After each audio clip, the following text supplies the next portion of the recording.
Cuando dices en pueblo, ¿te refieres a una localidad, es una región, es una comarca?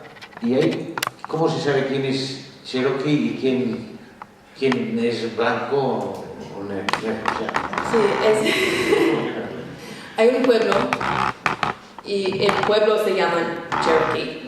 Un pueblo. Pero el pueblo está en una región que es prácticamente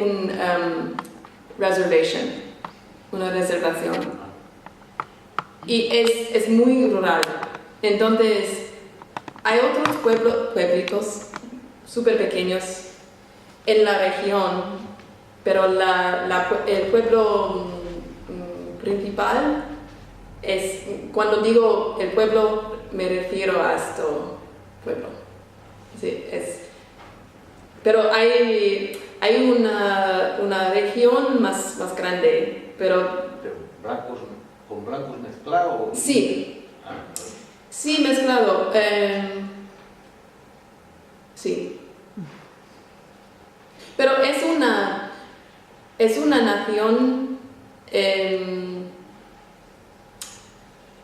no entiendo muy bien cuáles son las leyes para personas que no pertenecen al tribu. Por ejemplo, tienen su propio gobierno, tienen su propia policía.